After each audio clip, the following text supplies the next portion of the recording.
Now, the Chinese audience had noticed some very interesting details during the meeting between U.S. President Donald Trump and Japanese Prime Minister Shinzo Abe. For instance, during the joint press conference, while Japanese Prime Minister Abe was speaking for a long while, Donald Trump did not even have his earphone out, although he didn't understand Japanese, and he was also Donald Trump was also reading from his script while he was answering some questions.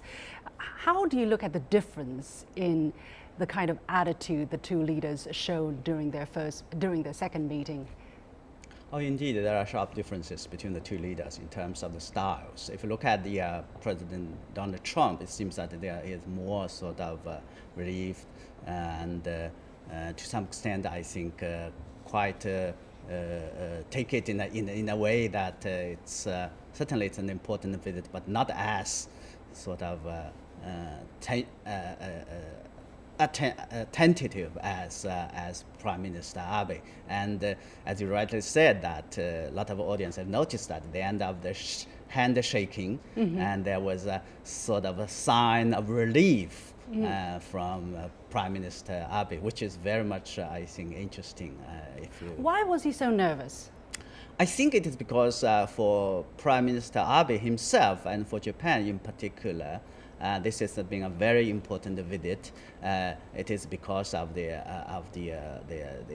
context of the visit taking place. And we know that the result of the U.S. presidential election was a surprise to almost everybody, but even more for Japan, as they bet on the wrong horse. But they corrected, the mistake very fast, and Prime Minister Abe became the first prime minister or the leader of a U.S. ally to visit, to meet President-elect Donald Trump as early as November, even though the then administration, U.S.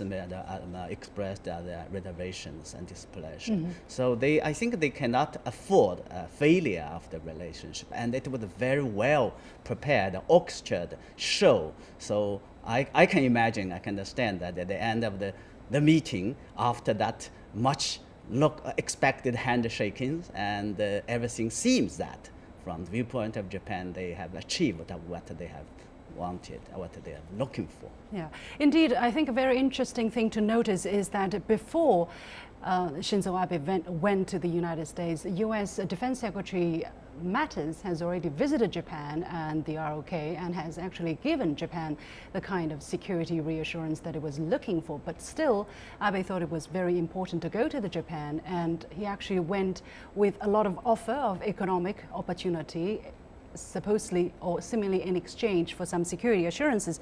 But there has been quite some criticism from Japan. Let's take a look at what the two sides achieved after their meeting. For instance, in the joint statement put out by the two sides, they reaffirmed that Article 5 of the Japan-US Security Pact covers the disputed Diaoyu Islands, otherwise known as the Senkaku Islands. So that's something that Japan wanted desperately. And both Abe and Trump also opposed the militarization of outposts in the South China Sea and are pressing the DPRK to abandon its nuclear and ballistic missile programs. Furthermore, Japan and the United States have agreed to proceed with a planned transfer of the U.S. base within Okinawa. Now, in return, as I mentioned, Japan will promise to create up to 700,000 jobs and new investment in the United States worth $450 billion over the next 5 years. So it does seem like Abe brought a huge packet of gifts to the United States. Is it worth it, what he's offering to the United States, given that there is criticism or there is worry about Japan's economy at home?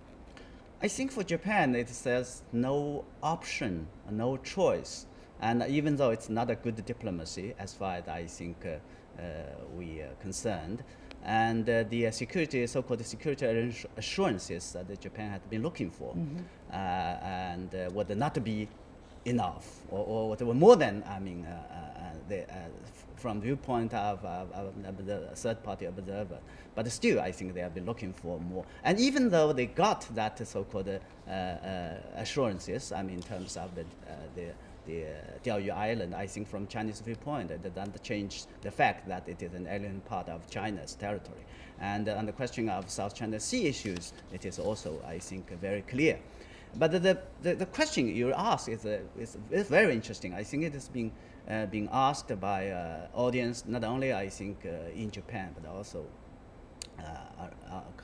interesting ones around in the region. I mean, what Japan is up to, or what in the end, yes, it pays off to have that, particularly in the context of this the situation that is in terms of the nature of the relationship. Is it an equal? It is the right way to have a diplomacy that is and in the end, that is what kind of leverage Japan is going to have in terms of when dealing with a country like United States, in particular with the new administration. That is still the open question, right, for this moment. Of Donald Trump. Yeah, that is still the open question on the mind of many people. Thank you very much, Mr. Rong Ying, Vice President of the China Institute of International Studies. Indeed, Shinzo Abe's visit to meet Donald Trump appears to have been part of his charming offensive to court the new president and keep him on side. And I think it is fair to say he has probably succeeded in doing just that. Abe, in the main, avoided pushing contentious issues such as the TPP, the Trans-Pacific Partnership, and ended up with a commitment from Trump to stand by US-Japan defense agreements. That's probably as much as he could have hoped for. And I think it's fair to say that Abe has played his cards pretty well. But whether Donald Trump's Asia policy will be any different is hard at this point to gauge, and whether trilateral relations between Japan, China, and the United States will be affected, only time will tell. But for everyone, that is, of course, the problem, as we are all looking for certainty.